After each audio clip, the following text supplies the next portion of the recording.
Morning students, how are you? You are very busy with your studies, I hope, and I welcome you all for this English class of today. Now we are a little busy with finishing the portions, so directly I wanted you to come to the class, right? In the last class, the non-detailed, first unit non-detailed, we are just completing it. Towards the end we are, right? Now I hope you might have read the story in the textbook and understood the further details, and you are very thorough with it. I hope so. And if you have any doubt regarding this, you can just ask me and clear off your doubts, right? And the question pattern of this supplementary reader is, you are asked to write a paragraph about something, that prose, that non-detailed portion. That is one thing. For 5 marks it is. Write a paragraph on forgiveness is the best form of revenge. Substantiate your statement with reference to the story, God sees the truth but waits, or something like that. The second one is, who said these words to whom? So based on these 2 things, you must prepare this lesson. Hope you understand, children. Now, in the last class, that Marcus Simonich was just kneeling before XII and asking for forgiveness. And XII said, you have tortured me and I have been in this jail, prison for this law that past 26 long years, and now you are asking one word, forgiveness. Very easily you could ask this, he said. And even talking like this, after this also, Margaret is not ready to get up from the place. And he was kneeling before him, and he just said, when the prisoners were just flogging me with the whip, I did not feel the pain of it as I am feeling it now. Because when I see you in this position, in this condition, I could not withstand it. I feel that flogging is better than the seeing you at present. For Christ's sake, please forgive me, he asked. And he said that, he confessed that I am a wretch, I am a crooked person, I am a wicked person, I am an evil person, he said. And he started to cry. Hearing these words of this marker, XII also started weeping. He said, God will forgive you. God will forgive you. Maybe I am 100 times worse than you. I am a sinner. Maybe I am a sinner worse than you. So when XII pronounced this word, his heart became light. And the thought of going home left him. So he no longer wished to go to his home. He wanted to be in the prison.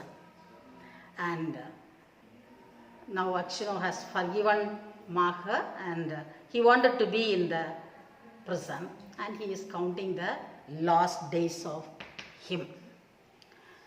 And in spite of what XII said, Marker confessed his guilt and made arrangements to the authorities of the prison to release this XII.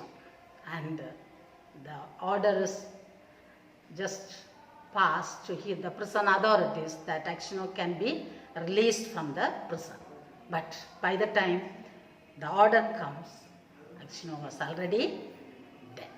So this is the story of God sees the truth but waits. So forgiveness is the best form of taking revenge. Forgiveness is the best form of revenge. Hope you understood the story. Now, I think that you might have read the story once at least. So let me ask you some questions. Who said these words to whom? And you have to give me the answer. If it is not, if you did not read so far, today itself you read it and find out the minor details from your textbook. Hope you will do it. Okay, students? Right.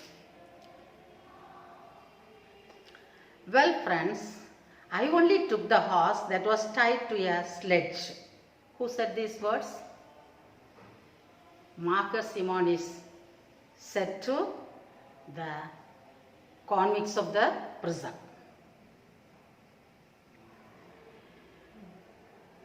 Tell me, do you know anything about the merchant XII of Vladimir? XII asked Marcus Simonis. Well, I must have deserved it. Who said? XII told to Marcus Simonis when he asked why you have been imprisoned.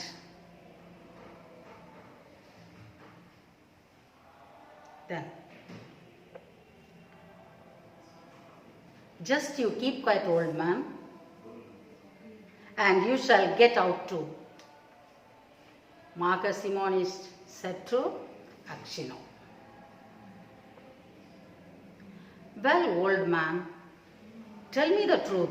Who has been digging under the wall? That governor asked XII. What more do you want of me? Why have you come here? XII asked Marcus Simonis. Are you thorough with this story? Right. Now, let us proceed to the next lesson. Unit 2.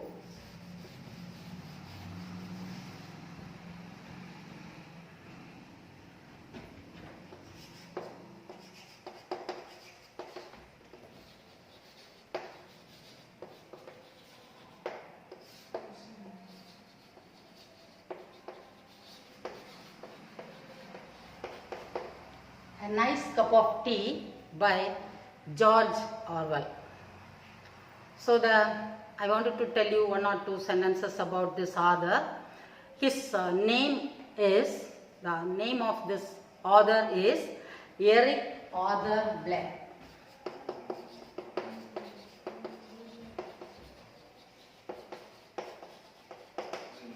He is a 20th century writer, a novelist, a critic, and essayist, journalist, and he was very popular for his allegoric novel, The Animal Farm. He has written a novel, Animal Farm, and 1984 is the name of another one novel written by him, and the Times has ranked him as the second person in the names of 50 greatest British writers since 1945. So from that we could understand that he is a very good writer, right?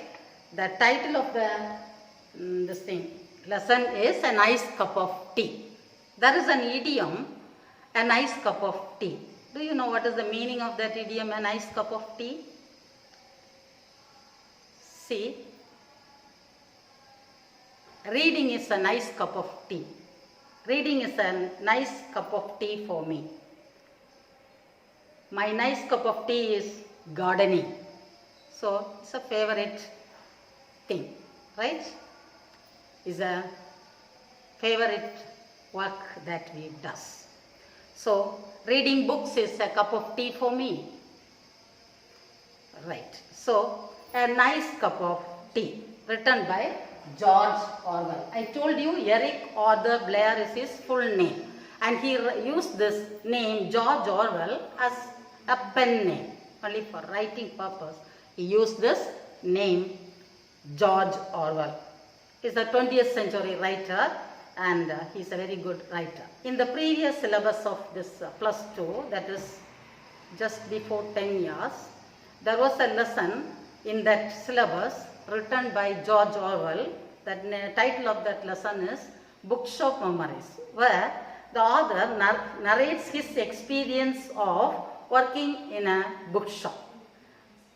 In the bookshop, that is critically, sarcastically, he is criticizing the authors of today, readers of today, criticizing the people who are interested in reading books. And he said, one lady comes, a bulky lady comes with a fashionable look, and she asked for a book with a red color with the picture on the back side. Without knowing the author, without knowing the title of the book, she is asking the book. And he just narrates his experiences, and here he tells about a nice cup of tea. Now, I hope that almost all of you might have drunk tea at least once in your life. Maybe nowadays some children doesn't like to drink tea, but at least once you might have tasted it. And here Orwell tells us a nice cup of tea. Not a cup of tea, a nice cup of tea. This tea is, see, when somebody comes to us, our home, some visitors or friends or relations comes to us, usually we just greeted them with a cup of tea, right? That is our civilization. That is our mark of civilization. We do it. And there are different types of teas: lemon tea, herbal tea, green tea, black tea, all these things, right?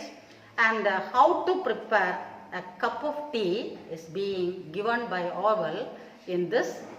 What is the purpose of drinking tea? What is the purpose of drinking tea?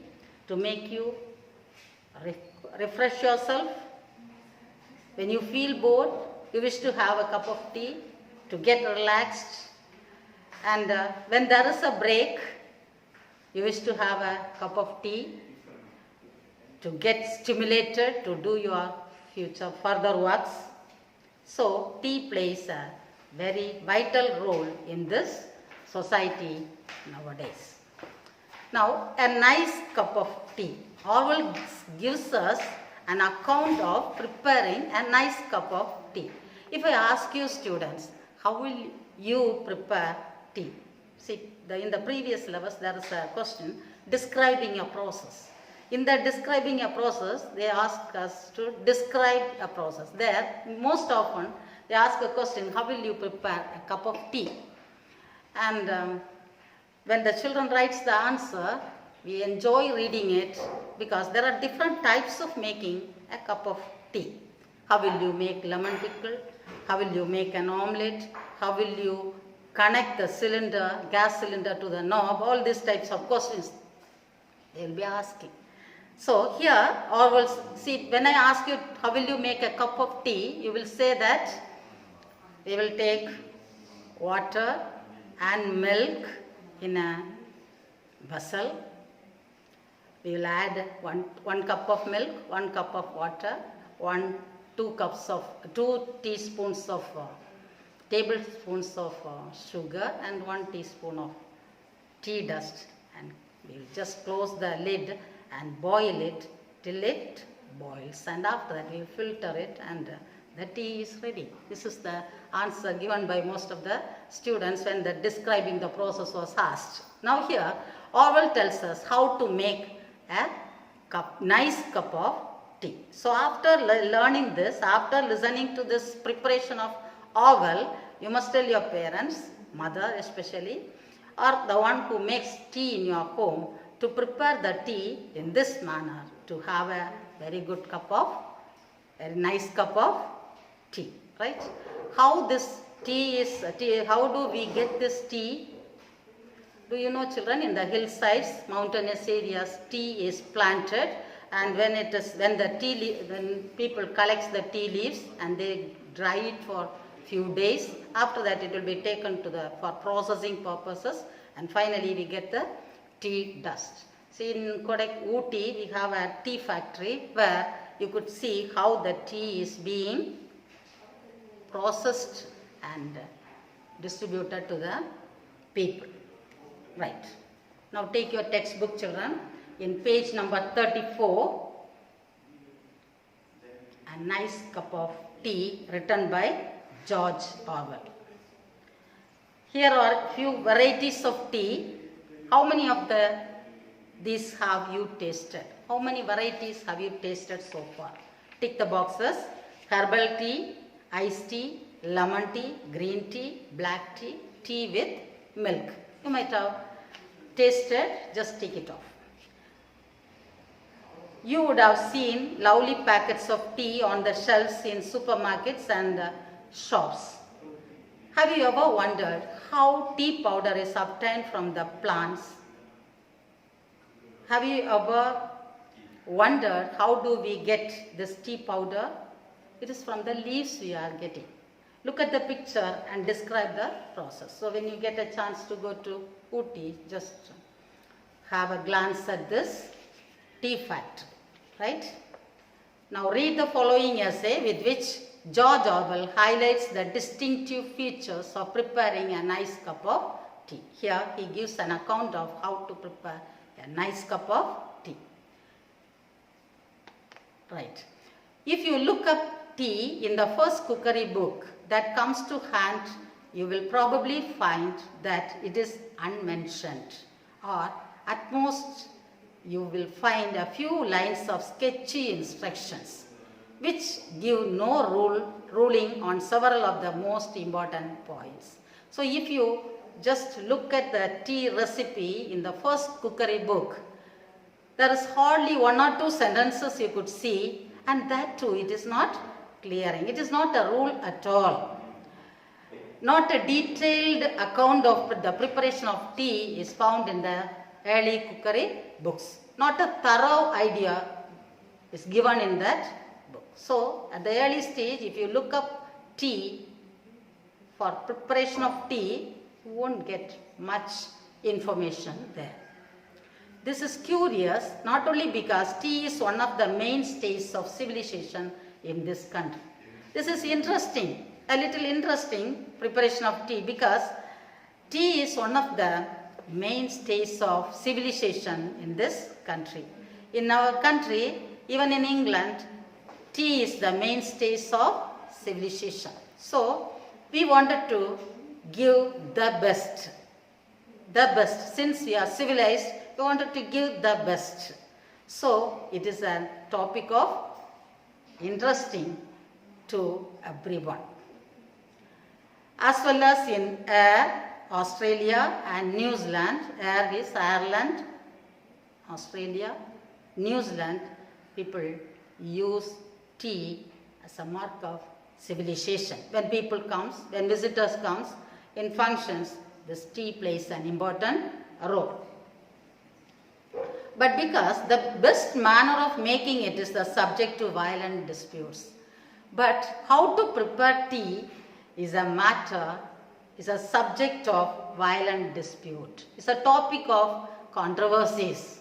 Some people say that we have to prepare tea like this.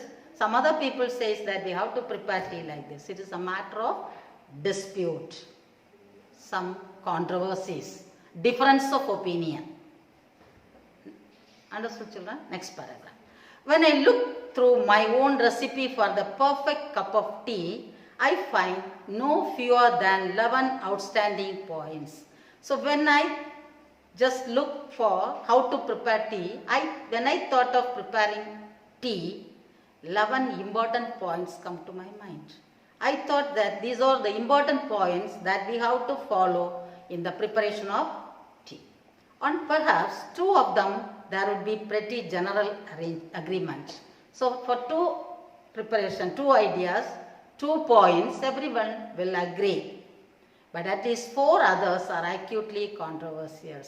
4 points, there are difference of opinion, arguable things, disputable things are there in 4 points.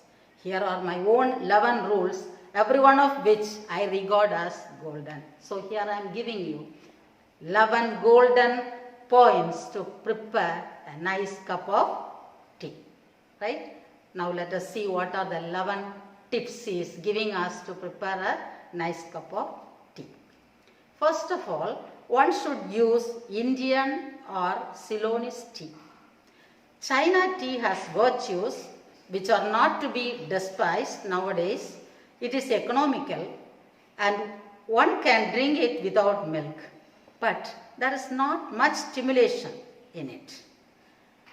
One does not feel wiser, braver, or more optimistic after drinking it. Anyone who has used that comforting phrase, a nice cup of tea, invariably means Indian tea. So hope explanation is needed. Yes. The first point he says is we have to use Indian or Ceylonese tea. Ceylon is Sri Lankan. Sri Lankan or Indian tea is the best tea that we have to use for the preparation of tea. And he gives an idea of Chinese tea. China tea has virtues. It also has some admirable qualities. China tea is also good and it is economical. The price of China tea is less compared to the Indian tea, and one can drink it without milk. Without milk it is easy to drink the China teas, but there is not much stimulation. He says the good qualities of China tea, but at the same time we won't get satisfied with the purpose of the tea. Why do we drink tea? To get some excitement, to get rid of our boredom, to get stimulation. That purpose will not get fulfilled in the China tea.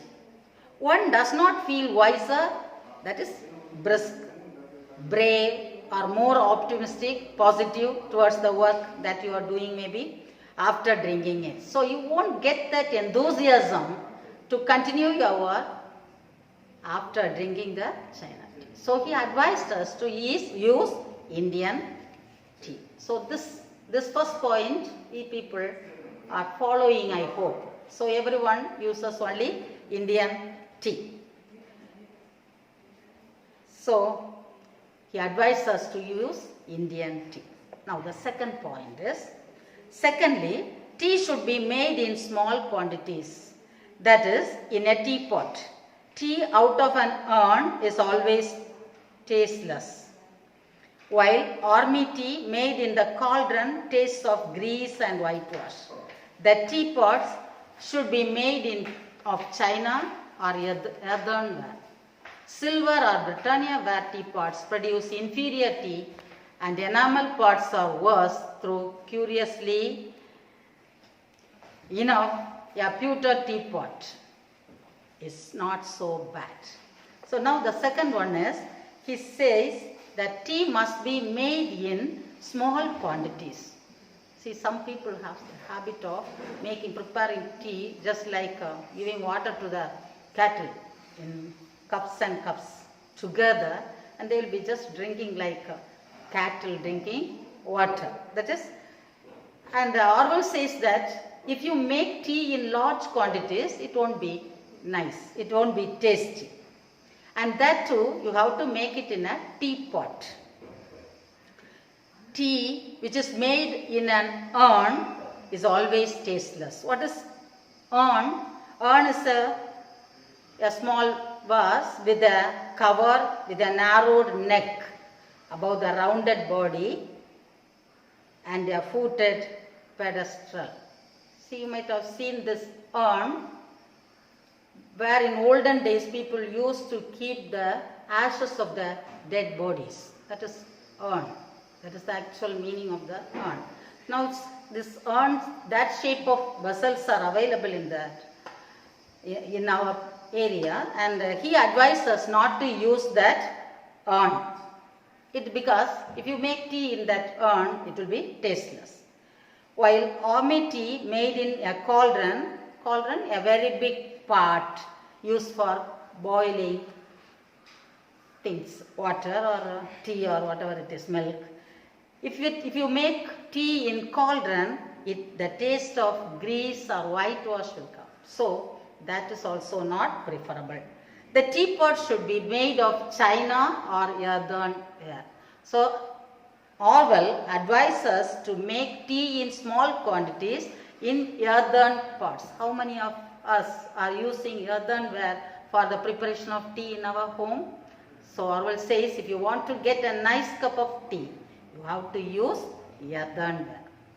Silver or Britannia ware teapots produce inferior tea and enamel pots are worse. So silver you know, and Britannia ware, it is silvery in appearance, which has a smooth surface, which is made of tin, copper, antimony, all these things. It is also inferior in quality. And enamel pots that we are getting nowadays, very fashionable. We feel that it is a fashionable thing to have this enamel pots in our home. He says it is worse. Preparing tea in the enamel pots is worse. Though curiously enough, the pewter teapot, that is not so bad. Pewter teapot is a grey alloy of tin, copper and antimony. It is better than that, he says. So his preference is to prepare tea in the earthen pots, earthenware. So first one is use Indian tea. Second one is make a earthenware to prepare tea in small quantities, not in plenty. Third point, thirdly, the pot should be warmed beforehand. This is better done by placing it on the hob than by the usual method of swilling it out with hot water. I don't know how many of your parents or your mother or how many of you are preparing tea like this. I do not know. The pot should be warmed beforehand. We will just directly take the pot, pour milk, water, tea dust, sugar, everything there and boil it. That is the easiest way also for us to prepare tea. We are not at all bothered whether the tea is tasty or not. So he says, thirdly, that you have to warm the pot before the tea is prepared. This is better done by placing it on a hob. Hob is that cooking stove, at the top of the cooking stove. So keep the vessel on the stove and warm it than by usual method of swilling it out with hot water. Usually what we do is we will just rinse the vessel with hot water. It is not advisable. You just keep it in the stove and warm the pot before making tea. Hope you understand the first 3 points. What are the 3 things that he is advising us? Use Indian tea. Second one is make in small quantities in earthenware. The third step is the pot should be warmed beforehand. Hope you understand it. Read it once and read the non-detailed that lesson also, God sees the truth, and prepare your lessons. We will meet you in the next class. Till then, bye children.